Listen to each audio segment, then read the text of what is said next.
Yes, welcome back to খানের ভৌতিক এলাকা অ্যান্ড আমি নাজদুল নিশো আছি আপনাদের সাথে। বন্ধুরা, আজকে আমরা আপনাদের মাঝে একটি ইমেল এপিসোড নিয়ে হাজির হয়েছি। আর আজকে আমাদের কাছে ঘটনাটি পাঠিয়েছেন আমাদেরই এক সাবস্ক্রাইবার রিয়াদ মোল্লা। সো বন্ধুরা, আমরা দেরি করব না, আমরা সরাসরি ঘটনাতে চলে যাব।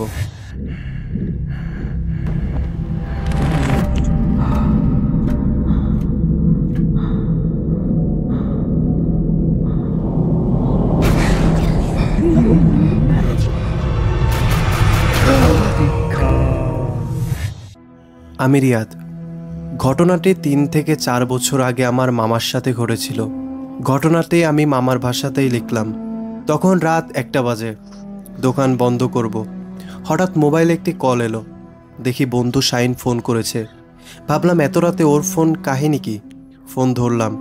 ধরেই একটা দুঃসংবাদ শুনতে পেলাম। ওর চাচা কিছুক্ষণ আগে মারা গেছেন। কাল সকালে তার জানাজা হবে। এখন মসজিদে গিয়ে হুজুরদের বলতে হবে তারা যেন ফজরের ওয়াক্তে মাইকিং করে দেন।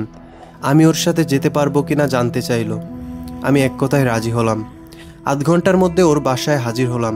তারপর দুজনে একসাথে বের হয়ে বিভিন্ন মসজিদে যেতে লাগলাম। তখন 3টাকেই 3:30 বাজে। দুজনে এক মসজিদ থেকে বের হয়ে আরেকটি মসজিদের দিকে রওনা হলাম। যে মসজিদটিতে যাচ্ছিলাম তাতে যেতে হলে মাঝখানে একটি ডোম পাড়ার মধ্যে দিয়ে যেতে হয়। দুজনে ডোম পাড়ার মধ্য দিয়ে যাচ্ছি। বন্ধুর মন খারাপ, তাই সে কোনো কথা বলছিল না। পাড়াটি অত্যন্ত নোংরা। রাস্তার পাশে কিছু দূর পর পর স্ট্রিট ল্যাম্পপোস্ট। কিছু দূর এগোনোর পর অদ্ভুত অনুভূতি হতে লাগলো। মনে হলো কে যেন আড়াল থেকে আমাদের দেখছে। শাহিনেরও যে একই অবস্থা হয়েছিল তা পরে জেনেছি। অস্বস্তি কাটাবার জন্য দুজনে কথা বলতে বলতে এগোতে লাগলাম। যেতে যেতে রাস্তার একটা মোড় ঘুরবার পর দেখি সামনে 10 থেকে 12 বছরের টাক মাথায় একটা ছেলে দাঁড়িয়ে আছে। আমরা একটু অবাক হলাম। এত রাতে এত ছোট একটা ছেলে বাইরে কি করছে? আমরা এগিয়ে গেলাম। পিচ্ছিটাকে বললাম, এই তোর বাড়ি কই? এত রাতে এখানে কি করছিস? পিচ্ছিরা কিছু না বলে মাথা নিচু করে হাঁটা ধরলো। এরপর সে যা করলো এক কথায় অবিশ্বাস্য। সে রাস্তার পাশে ড্রেনের দিকে এগিয়ে গেল এবং আস্তে আস্তে ড্রেনের মধ্যে পুরোপুরি ঢুকে গেল। আমরা সাথে সাথে দৌড়ে ড্রেনের কাছে গিয়ে উকি দিলাম, কিন্তু পিচ্চিটার ছায়াটাও দেখলাম না। এত তাড়াতাড়ি চম্পট দেওয়া কোনো মানুষের পক্ষে সম্ভব না। তার চেয়ে বড় কথা হলো ড্রেনটা এত সরু যে 10 থেকে 12 বছরের ছেলে সেটাই পুরোপুরি ঢুকতে পারবে না। রাস্তার পাশে স্ট্রিট লাইটের আলোয় ঘটনাটি চাক্ষুষ দেখলাম। কেমন যেন ধোকা লাগলো। যাই হোক, ব্যাপারটা পাত্তা না দিয়ে চলতে লাগলাম। অদ্ভুত অনুভূতিটাও বহাল রইল। আর একটু এগোনোর পর কী কারণে যেন একটা লাইট পোস্টের মাথার দিকে নজর গেল। যা দেখলাম তাতে দম বন্ধ হয়ে গেল। পোস্টের মাথায় ঝুলছে একটা পিচ্চির লাশ। এবার বুঝতে পারলাম কিসের পাল্লায় পড়েছি। শাইনও লাশটা যে লক্ষ্য করেছে তাও বুঝলাম তার পরের কথায়। সে শুধু বলল, দোস্ত ভাগ। দুজনে দৌড় লাগালাম। কতদূর দৌড়াবার পর থামলাম। মনে হলো বেঁচে গেছি, কিন্তু হঠাৎ করে শাইনের চিৎকার। ওর দিকে ঘুরে দেখি সে উপরের দিকে আঙ্গুল তাক করে আছে। উপরের দিকে তাকাতেই দেহে কাঁপুনি ধরে গেল। সেই পোস্ট, সেই লাশ, চারপাশে পরিবেশও চেনা মনে হলো। একটু আগে এখান থেকেই পালিয়েছিলাম আমরা। মাটিতে ধূপ করে কিছু পড়ার শব্দ শুনে ঘুরে দেখি শাহিন মাটিতে পড়ে আছে।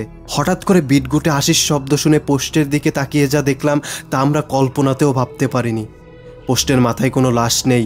ওইটার নিচে দাঁড়িয়ে অট্টহাসি হাসছে পিচ্চিটা।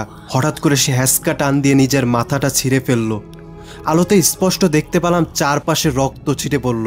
এরপর কাটা মাথা হাতে করে বাচ্চাটি আমাদের দিকে এগোতে লাগলো। আমি আর সহ্য করতে পারলাম না। আল্লাহ আল্লাহ করতে করতে চেতনা হারিয়ে ফেললাম। পরদিন যখন হুঁশ হয় বুঝতে পারি আমরা একটি মসজিদে আছি।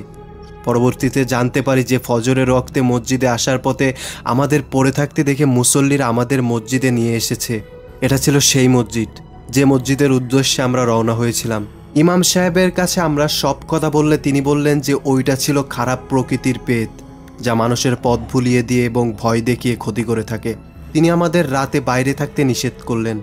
সো বন্ধুরা, এই ছিল আজকে আমাদের ঘটনা। যদি ঘটনাটি ভালো লেগে থাকে তাহলে অবশ্যই সাবস্ক্রাইব করুন খানের ভৌতিক এলাকা ইউটিউব চ্যানেলটি। আর আপনাদের সাথে ঘটে যাওয়া বা আপনাদের জানা এমন কোনো সুন্দর ঘটনা থাকলে পাঠিয়ে দিতে পারেন ডিসক্রিপশনে থাকা কন্ট্যাক্ট ইনফোতে। সো বন্ধুরা, আজকে এ পর্যন্ত। দেখা হচ্ছে নেক্সট ভিডিওতে। আল্লাহ হাফেজ।